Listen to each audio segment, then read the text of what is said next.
Good morning everyone. क्या हाल है भाई? चलिए, आज हम लोग को पढ़ना है बेसिक ज्योमेट्रिकल टर्म का चौथा लेक्चर, फोर्थ लेक्चर। और कल हम लोगों ने क्वाड्रिलेटरल के बारे में बहुत कुछ पढ़ा था और हम लोगों ने ये भी जाना था कि भाई जो क्वाड्रिलेटरल होता है ना, उसमें 4 साइड्स होती हैं, 4 कॉर्नर्स होते हैं, 4 एंगल्स होते हैं और वो 4 लाइन सेगमेंट से मिलकर बनते हैं। ठीक, आज हम लोग उसी के आगे की कहानी पढ़ेंगे, लेकिन कहानी पढ़ने से पहले हम लोगों को कुछ टर्म के बारे में जानना है कि अगर ऐसा आएगा तो हम किसको बोलेंगे। जैसे यहाँ पर पहला जो टर्म दिया हुआ है वो क्या है? Opposite side. ये अपोजिट साइड्स कैसे हम लोग पहचानेंगे या अपोजिट साइड कैसे हम लोग देखेंगे, किसको अपोजिट साइड बोलेंगे?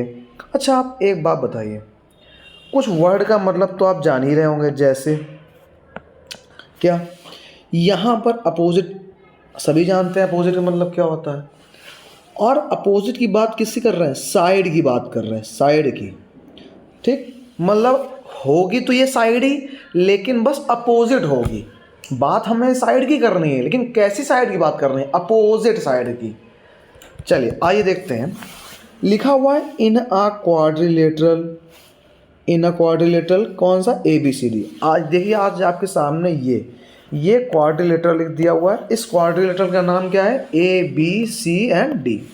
ये क्वाड्रिलेटरल ABCD। ठीक, क्या कह रहा है कि AB and CD make one pair of opposite side. कह रहा है कि AB एंड CD मिलकर अपोजिट साइड का एक पेयर बनाते हैं। आपको पता होगा, स्कूल में जब कोई असाइनमेंट दिया जाता है तब कहा जाता है कि एक काम करते हैं कि पेयर बना देते हैं, और जो पेयरिंग स्टार्ट होती है वो हमेशा 2 बच्चों से स्टार्ट होती है। ठीक, 2 बच्चों से पेयरिंग स्टार्ट होती है, फिर 3 4, वो तो जैसा है वो टीचर बनाते हैं। लेकिन जो पेयरिंग स्टार्ट होती है वो कितने से स्टार्ट होती है? 2 से। तो वन पेयर का मतलब हो गया, वन पेयर का मतलब एक पेयर में कितने लोग आएंगे? 2 लोग। ठीक, तो देखिए यहाँ पर 2 हैं कि नहीं? एक AB है और एक CD है। इन 2 लोगों ने मिलकर एक पेयर बनाया है। किसका पेयर बनाया है? अपोजिट साइड का। ठीक, चलिए अब इसको मैं अपने तरीके से समझाता हूँ। ये तो हो गया किताब का तरीका, आइए देखते हैं ध्यान गौर से। मैंने तुमसे कहा कि एक काम करो, जो AB साइड है, जो साइड AB है, उसके अपोजिट साइड कौन सी है? मैंने तुमसे क्या पूछा कि अपोजिट साइड AB की कौन सी है? तो तुम सबसे पहले काम करो, AB जो है वहाँ पर जाओ, ये है AB। ठीक, और यहाँ जाके खुद को खड़ा कर लो, ये देखो ये। ठीक, खड़े हो गए।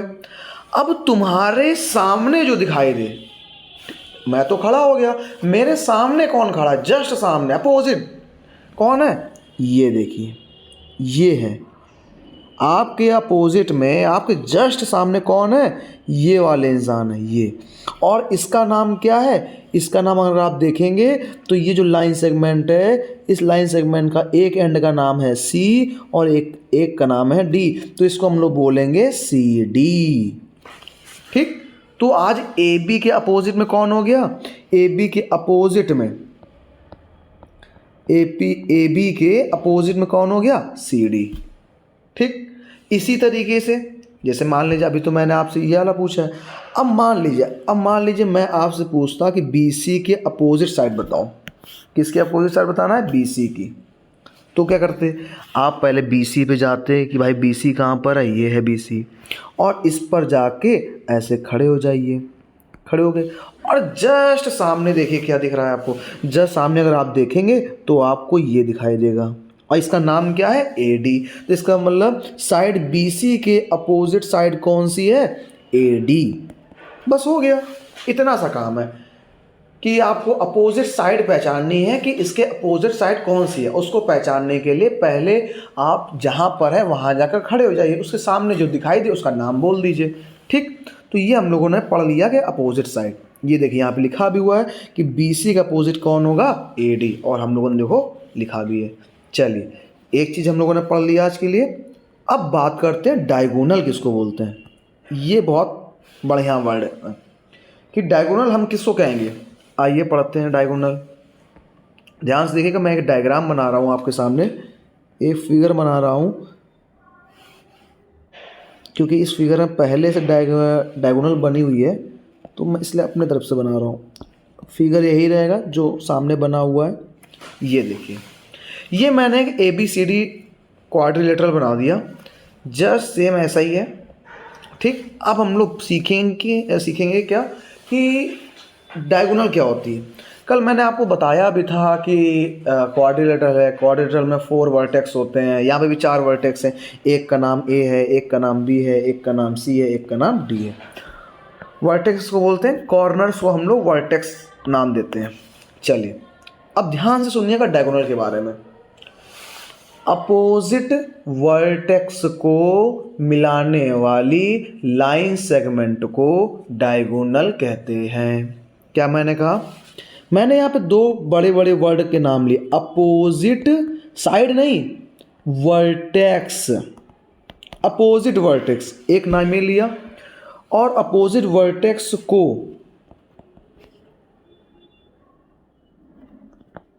मिलाने वाली लाइन सेगमेंट।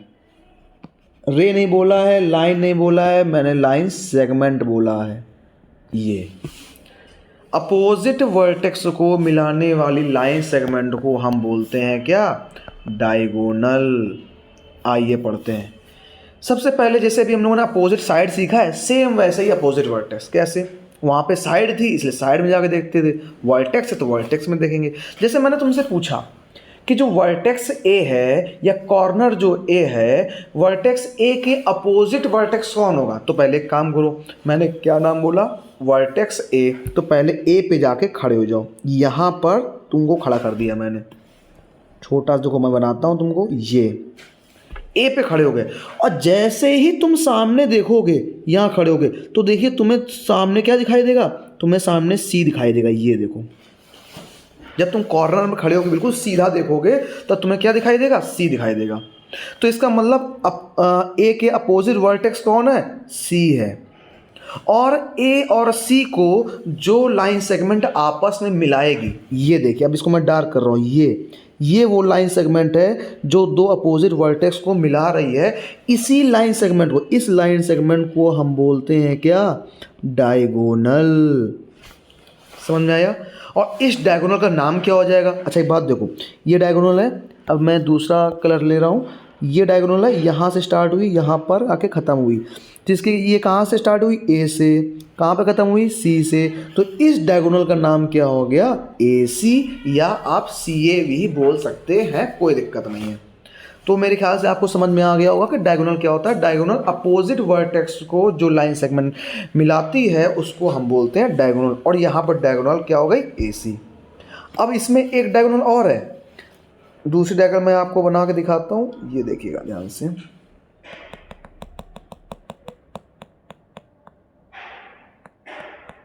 चलिए अब हम लोग एक डायगोनल और बना के देखते हैं। जैसे अब मैं तुमसे कह रहा हूँ कि जो अब B है वर्टेक्स, वर्टेक्स का नाम क्या है?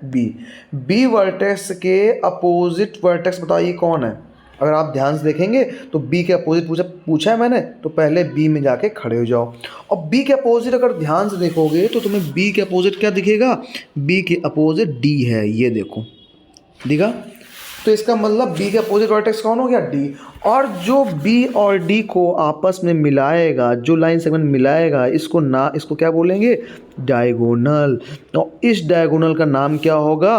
BD या DB। तो ये हो गया, हम लोगों ने डायगोनल के बारे में पढ़ लिया। और देखिए यहाँ पे लिखा भी हुआ है कि line segment joining the opposite vertices of a quadrilateral, मतलब जो क्वाड्रिलेटरल के अपोजिट वर्टिसेस को जो लाइन सेगमेंट मिलाती है उसको बोलते हैं डायगोनल। जैसे यहाँ पर AC एंड BD, ये हम लोगों ने पढ़ रखा हुआ है। चलिए अब हम लोग पढ़ेंगे क्या? अब देखिए मैं यहाँ पर कुछ लिख रहा हूँ, उसको ध्यान से देखिएगा। कल हम लोगों ने पढ़ा था क्वाड्रिलेटरल। क्या पढ़ा था? क्वाड्रिलेटरल। और क्वाड्रिलेटरल में हम लोगों ने पढ़ा था कि इसमें 4 वर्टेक्स, कॉर्नर्स नहीं लिखेंगे अब हम लोग, 4 वर्टिसेस होते हैं, ठीक, 4 साइड्स होती हैं, 4 एंगल्स होते हैं। कल हम लोगों ने ये पढ़ा था, ठीक। आज हम लोग क्या पढ़ने जा रहे हैं वो सुनिए। इसी क्वाड्रिलेटरल के अंदर, जैसे देखिए, जैसे आपका घर होता है ना, होता क्या है, जैसे कानपुर, कानपुर क्या है, कानपुर एक शहर है। इस कानपुर के अंदर बहुत सारे छोटे छोटे जगह के नाम आते हैं, जैसे मैनावती मार्ग हो गया, बिठूर हो गया, नवाबगंज हो गया, कंपनी बाग हो गया, गुड़देव हो गया, इस छोटे छोटे जगह के नाम हैं। फिर इन जगहों में मोहल्ला होता है या गली होती है, उस मोहल्ले में आपका घर होता है, ठीक। तो सबसे पहला जो शहर है, शहर का नाम है पॉलीगन।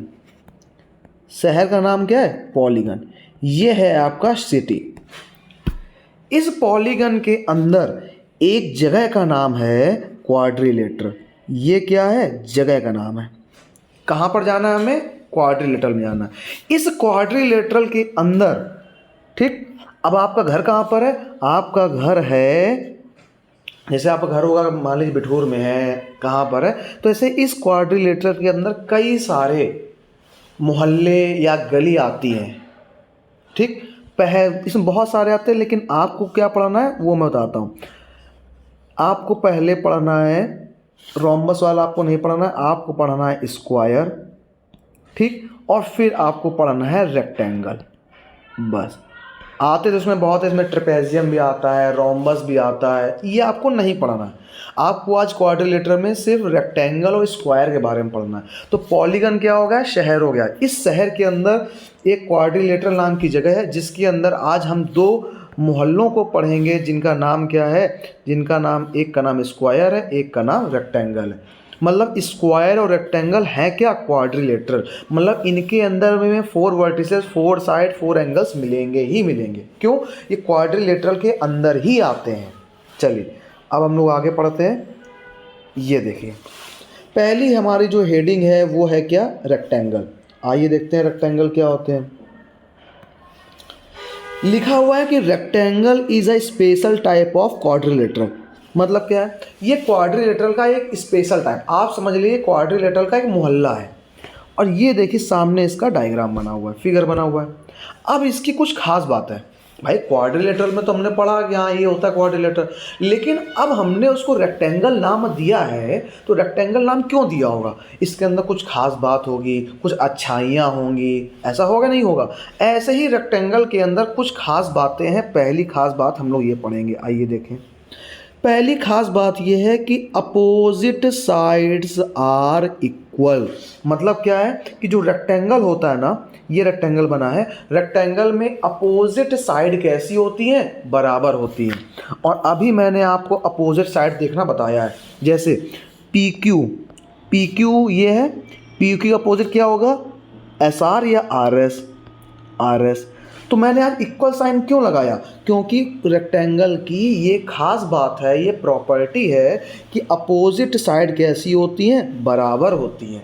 इसलिए मैंने पी क्यू के अपोजिट कौन थी, आर एस, तो उसको लिखा और बीच में साइन कैसा लगा दिया, इक्वल का। क्यों, खुद ही उसने बोला है कि ये मेरी प्रॉपर्टी है। चलिए आगे देखते हैं। अगली हमारी साइड क्या हो जाएगी, आर क्यू या क्यू आर। मान लीजिए मैंने क्यू आर ले लिया, क्यू आर के अपोजिट क्या होगी, अगर आप ध्यान से देखेंगे तो क्यू आर का अपोजिट ये वाली होगी, ये, इसका नाम क्या हो गया, पी एस। और ये कैसी है, अपोजिट साइड, और अपोजिट साइड रेक्टेंगल में इक्वल होती है, इसलिए मैंने इक्वल का साइन लगा दिया। तो ये क्या है, ये रेक्टेंगल की प्रॉपर्टी है, ये अच्छाई है उसके अंदर की, कि मेरे अंदर क्या, अगर मैं रेक्टेंगल हूँ तो मैं क्वाड्रिलेटरल तो हूँ ही, लेकिन मेरे अंदर अपोजिट साइड जो होंगी वो कैसी होंगी, बराबर होंगी। चलिए हम लोगों ने पहली प्रॉपर्टी पढ़ डाली। आगे देखते हैं क्या लिखा हुआ।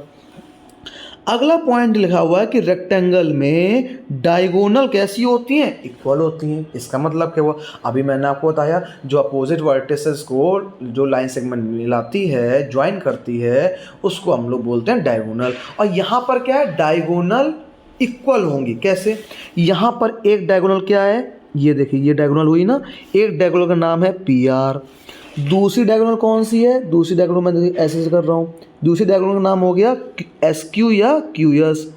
और ये कैसी होंगी, आपस में इक्वल। ये मैंने इक्वल साइन क्यों लगाया, इसकी वजह से लगाया, इसकी वजह से, देखिए इसने खुद बोला है इक्वल, ये देखिए ये इसकी वजह से मैंने इक्वल लगाया।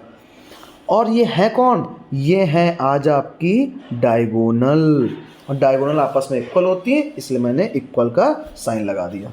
चलिए यही बात आगे यहाँ पर लिखी हुई है जो मैंने आपको यहाँ समझा दी है।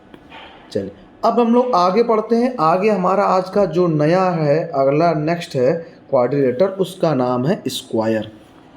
अब स्क्वायर क्या होता है इसके बारे में पढ़ते हैं। स्क्वायर भी क्या है, एक रेक्टेंगल का टाइप होता है और ये क्वाड्रिलेटरल के अंदर ही आता है। ठीक, स्क्वायर क्वाड्रिलेटरल के अंदर ही आता है। क्यों, देखिए 4 कॉर्नर्स या 4 वर्टिसेस, देखिए 4 साइड्स दिख रहे हैं और 4 एंगल्स भी होंगे इसमें। ठीक, चलिए अब आगे पढ़ते हैं।